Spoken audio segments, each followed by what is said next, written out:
your ultimate life. You want it, you can have it right here, right now. Hello there, and welcome to Your Ultimate Life. I am so excited. This is episode 601, and I am now doing this in video as well as audio. So the audio podcast will continue as it always has on all the regular places, but I'm also going to put these up on YouTube as a video for fun and also to make it more lively and more interactive. I'd love to get your comments and to participate with you in both shaping the agenda for future podcasts and making this more helpful. I'm going to go back for just a minute to why I'm doing a podcast at all. And now a vodcast or whatever it is, right? A vlog or something. And that is this. I've had extraordinary experiences in my life. I don't know that I deserved any, or that if they mean I'm thicker than most or slower, but some extraordinary things that are divine in origin, otherworldly. I was struggling with depression for 35 years, untreated from the time I was 17, actually 13, but I left home at 17 until I was 52. So I left home at 17, never went back except for visits, got kicked out, essentially disowned by the family when I was 21, even though I'd been gone for a few years because of some things that happened in life. And beyond that, came away from my upbringing with the idea that I was not good enough and never would be. And at the same time that I needed to somehow claw my way back into the good graces of the family, and particularly my mom. Bless her soul. And I'm saying this not in anger toward her in any way, shape, or form. That's long since passed. And I just finished the book, Forgiveness, A Journey of Courage to a Place of Freedom and Power. And with a complete, open, and free heart, I hold no anger, bitterness, or judgment toward anyone for anything, including myself.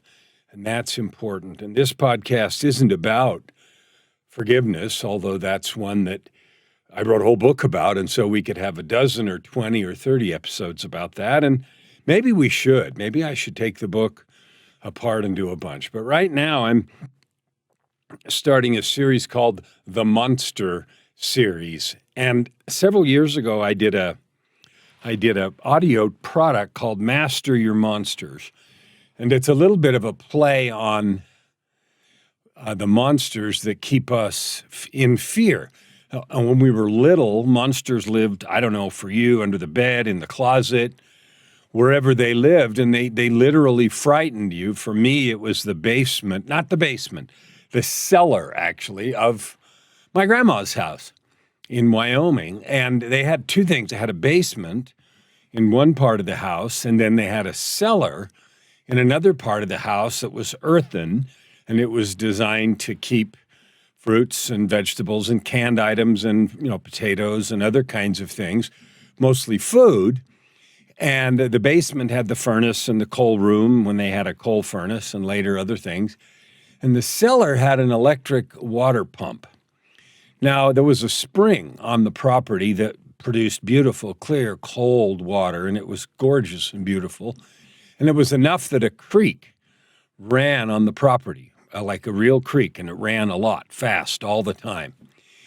And they pumped water out of that creek that came from the spring up in the pasture for all the household needs. And in order to have pressure, there was a pump and a storage tank in the basement. And I don't think that storage tank was more than about 10 or 15 or, 15 or 20 gallons. And I imagine they replaced it with different ones over the years. But anyway, the one I remember growing up was a tank that was probably 15 or 20 gallons. And there was an electric pump to the bottom of it. And when the water would get low and the pressure would get low, it would come on and pump it full again. Duh, right? That's how it's supposed to work.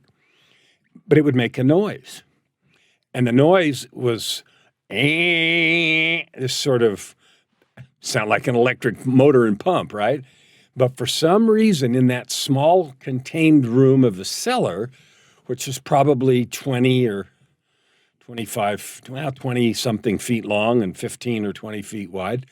Not even 15 feet wide and 20 feet long, maybe. And the ceiling wasn't very high, maybe 6, well, it was higher than 6 because I could stand up 7 feet high, and it had wood shelves on the side where they stored things and then space on the floor. And it was just dug into the earth, right? It was a dugout that was underneath part of the house, and the overhead was boards and braces because it was also under part of the house. So anyway, that noise scared me to death. And it would come on, and it was really loud in that small space. And it was unrelenting, and it just scared me to death. And the thing that was scary about it is you couldn't control it.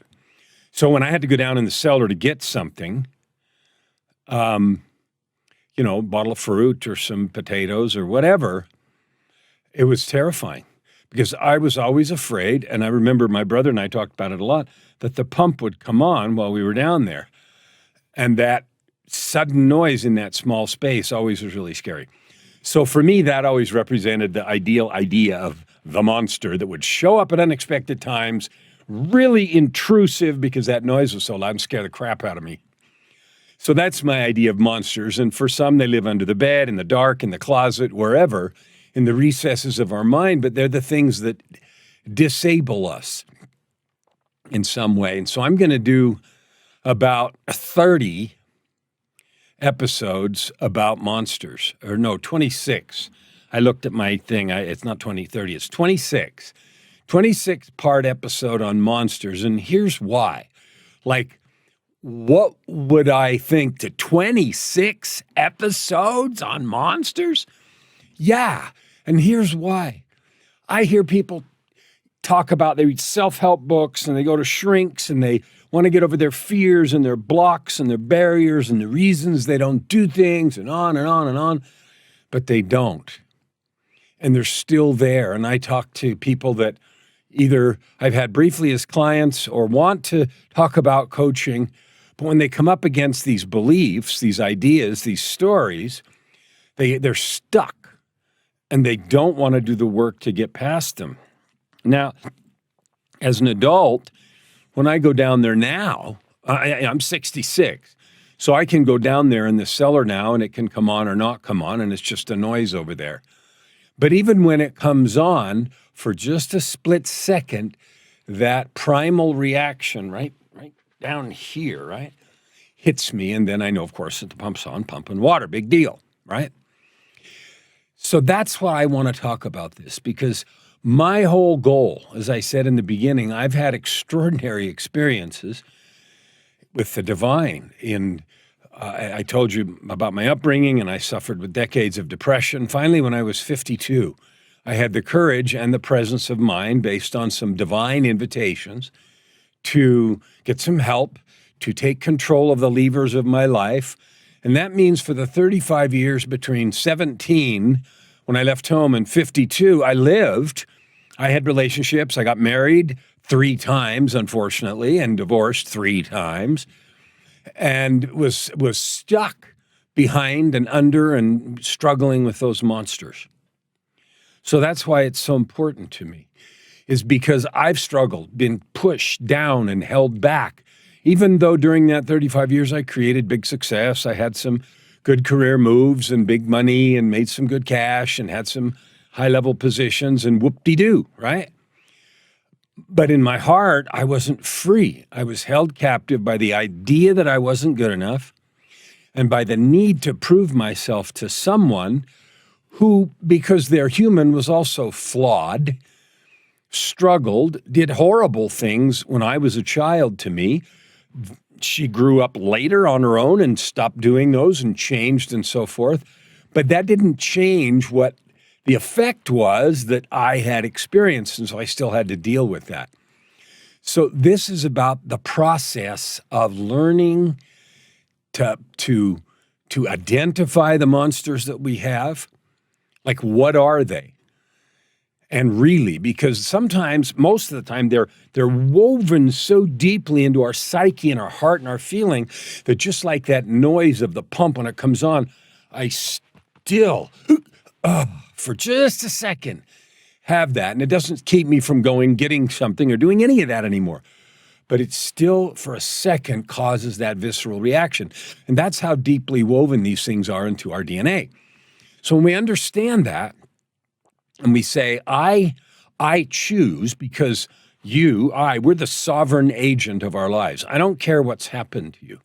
I don't care what kind of struggle or abuse or neglect or difficulty you've had inflicted on you or that you have inflicted on others, because I did both. I made mistakes. I did dumb things. I failed in 3 marriages and some other relationships. I had addiction problems, and all that stuff went on as I learned to tell the truth, identify the monsters that I had, take control of them, take the actions necessary to get rid of them. And so this series of episodes is all about those monsters that keep you and me stuck where we are. And the reason, why would I care? Well, I care because what's happened for me since I've gotten past that stuff is liberation. I live in freedom. I live today what I call the ultimate life, the name of this podcast. I live today a life of purpose, prosperity, and joy. And I create that life by serving with my divine gifts. And that's not unique to me. You can do that too. You can have it. You can live in joy, purpose, and prosperity starting today. It took me 1,000,000 years, not 1,000,000 really, but a long time to figure any of this out. And so what I'm trying to do is give you the tools, the information, the secrets, the shortcuts, everything. Like, this is not about, well, I'm going to tell you a little and then, you have to go find the rest yourself. My goal is to give you everything I can to help you. Now, if you're like me at all, you'll need help implementing these things. I did. I even discovered them and they still needed help. Counselors and mostly coaching. Like, I didn't even used to understand what coaching was. And then it was this weird thing that somebody does.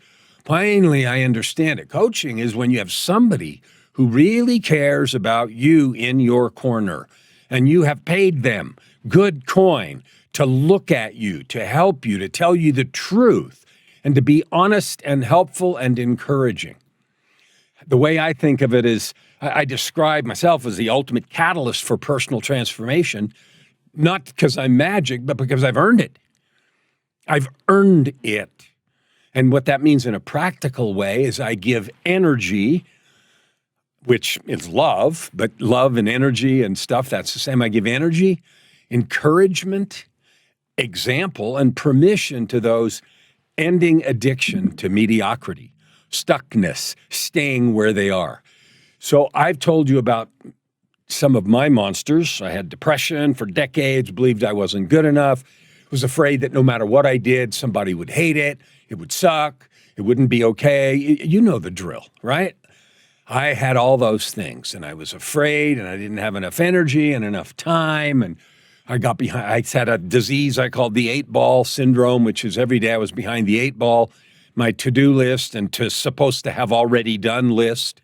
To-do list is one, and the supposed to have already done list for me was more terrifying because I always felt behind. But learning to get past all that and to take control of my own life so I can live happy every day instead of panting and feeling behind every day. So that's what this is about and why I'm doing this. We have inner monsters and we have outer monsters, and we confuse those. Inner monsters are all that stuff that goes on in our head that came from things that happened to us. Outer monsters are things that are imposed on us, like in 2018 when I got sick and died. I was in a coma for weeks in the University of Alberta ICU. That was an outer monster, okay? COVID is an outer monster. The economy crashing in 2008 was an outer monster. Supply chain problems right now are an outer monster. All those things are there and they're all real. How you deal with inner and outer monsters come from the same principles, but they're different. So we're going to do all of that in these next 25, this is number 26, 25 episodes about learning to identify, take control of, and eliminate monsters from your life. Why? So you can live your ultimate life. so you can have purpose, prosperity, and joy. So you can have everything that your divine nature demands, desires, yearns for, and absolutely is entitled to if you're willing to go get it. Nobody's going to come and give it to you. No one's going to do it for you. You can't.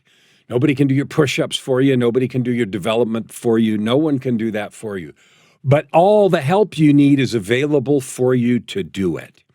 And we'll talk about that and more things as we go through this series. That's what this is about. All of this is to help you today. Start right this minute and live your ultimate life. Thanks for watching this episode of Your Ultimate Life. You know what? Move right now to the next video and find out more about how to master your monsters.